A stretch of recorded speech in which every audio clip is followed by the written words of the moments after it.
사람은 누구나 부자, 백만장자가 되고 싶어 합니다. 그렇다면 백만장자들의 공통 습관을 한번 봅시다. 저는 항상 평균을 말씀드리는 거예요. 그렇지 않은 사람들도 있어요. 소비를 줄이고 자산에 투자를 합니다. 자동차나 명품보다 자산에 투자합니다. 백만장자? 부자? 명품 가지고 있는 사람 많죠. 고급 자동차 타는 사람들 많죠. 평균을 말씀드리는 거예요. 대부분의 백만장자들은 자신의 소득에 비해서 훨씬 검소하게 생활합니다. 값비싼 자동차나 명품 소비에 집착하지 않고 중산층과 비슷한 동네에서 살면서 합리적인 소비 습관을 유지합니다. 책 중에 전에도 말씀을 한번 드렸었는데 이웃집 백만장자라는 책이 있어요. 여기서 이 저자는 부자가 되는 방법을 연구하기로 하면서 이 토머스 스탠리라는 사람이 부자 동네에 사는 사람들을 조사하기 시작했습니다. 그러면서 값비싼 집에 살면서 고급 승용차를 몰고 다니는 사람들 중에 진짜 부자가 아닌 사람들이 더 많다는 놀라운 사실을 발견을 했다고 합니다.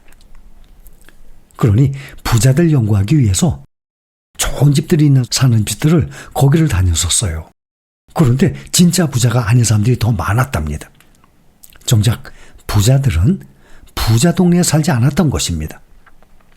20년간 12,000명, 엄청나죠? 20년간 12,000명에 달하는 부자들에 관한 자료를 조사한 결과입니다.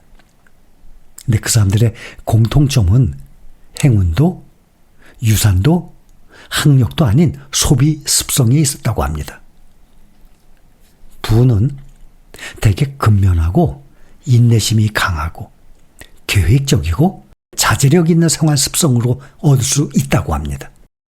이 중에서도 가장 중요한 것이 바로 자제력이다라고 합니다. 연구의 표본이었던 백만장자들의 약 70%는 부모가 근검절약했다고 합니다. 유행을 무시하고 사람들의 견해와 영향력에 무관심하고 수입보다 검소한 생활을 하는 것이 소득을 재산으로 바꾸는데 능한 사람들의 특징이라고 합니다. 자기 힘으로 경제적 성공을 이룬 백만장자들에 대한 40년 이상의 연구 결과들은 절제, 근검절약이에요. 노력, 끈기가 경제적 성공의 요인이라고 합니다. 책 내용 중에 한 구절입니다. 내가 주식을 그냥 가지고만 있었다면 부자가 되었을 겁니다. 하지만 나는 내 포트폴리오에 있는 주식을 거래하지 않을 수가 없었어요. 왜냐하면 매일 스크린에서 가격 변동 상황을 지켜보고 있었거든요. 무슨 뜻입니까? 부동산과 다르죠?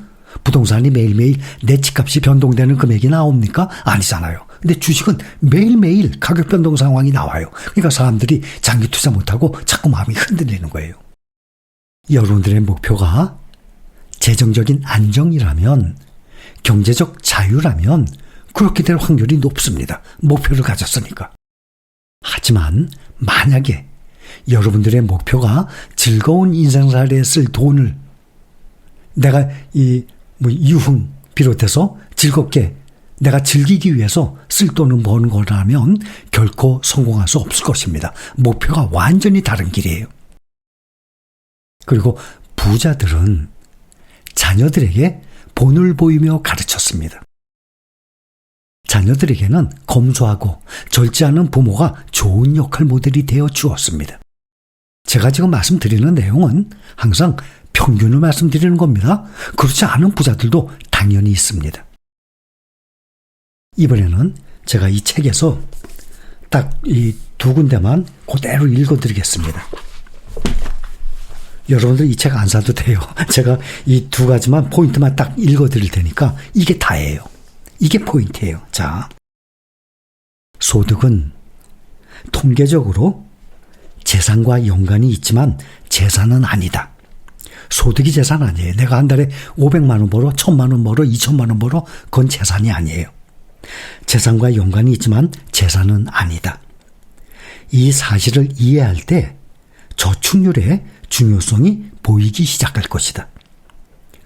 저축률은 얼마를 버는가가 아니라 그 돈으로 무엇을 하는가, 어떻게 소비하고 저축하는가로 좌우된다. 소비하는 것보다 더 많이 저축하고, 쌍장 넘겨야 돼. 소비하는 것보다 더 많이 저축하고 수입 이하로 사는 것은 우리에게 달려있다. 그리고 그것이 재산을 축적하는 수학적 진리다. 부유해 보이는데 더 관심이 있는 소비 위주의 생활 방식이 대부분의 사람들을 일평생 직장에 종속되어 일에 매인 삶, 경제적 자유가 거의 없는 삶으로 몰아넣고 있다는 사실을 이해해야 한다. 부유해 보이는데 더 관심이 있는 소비 위주, 그런 생활 방식 안 된다는 얘기예요. 외부 기관이나 후원자가 우리의 재정 자립 상태를 바꿔줄 일은 거의 없다는 사실을 이해하라. 당연하죠. 우리가 의지할 수 있는 것은 우리 자신뿐이다. 누가 나를 도와주겠습니까? 우리의 경제적 미래는 고용주나 정부, 가족 구성원이 아닌 우리에게 달려있다. 부를 쌓게 해주는 건 자신의 능력뿐이라는 사실을 이해하는 순간부터 시간과 에너지, 돈을 어떻게 써야 할지가 보일 것이다. 자, 이제 또 다른 문구예요. 이거 중요합니다. 전에도 말씀드렸었어요. 다른 사람들은 무슨 차를 타고 무엇을 먹고 무슨 옷을 입는지 돌아보지 않는 것을 우리는 사회적 무관심이라고 부른다. 모든 유형의 소비에 사회적 무관심 수준이 높은 사람들은 재산을 모을 기회가 많다. 다른 사람들이 타는 차, 입는 옷, 사용하는 기기, 최신 스마트폰이라든지 이런 거에 대한 무관심은 장기적으로 재산을 축적하는 능력과 연관이 있다. 사회적 무관심은 특히 과시적 소비 경쟁에 휘말린 삶을 살지 않도록 도와줄 수 있다. 주변의 유행에 대한 무관심은 순재산과 관계가 있는 것으로 나타났다. 다른 사람들은 무엇을 사는가에 신경을 곤두세우고 끊임없이 가장 좋은 최근 소비재, 전자기기나 액세서리 등을 갖고 싶어하는 사람들은 시간이 지나도 재산을 모을 가능성이 낮다. 사회적 무관심 정도는 나이, 소득, 상속 및 증여재산의 비중과 상관없다. 사회적 무관심을 실천하는 사람들은 재산을 모을 가능성이 더 높다. 자신의 소득으로 재산을 모으는데 성공한 사람들은 다른 사람들이 집 앞에 무슨 차를 세워뒀든 어떤 복장으로 출근하든 소셜미디어에 무엇을 포스팅하든 무관심한 행동을 일관되게 보인다. 이 책의 특징이에요. 내용이 어떤 거든지 확인을 하시죠.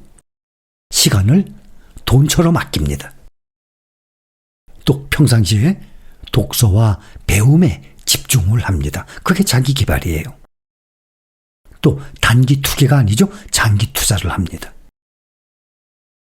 지출보다 수익 창출 시스템, 여기에 집중합니다.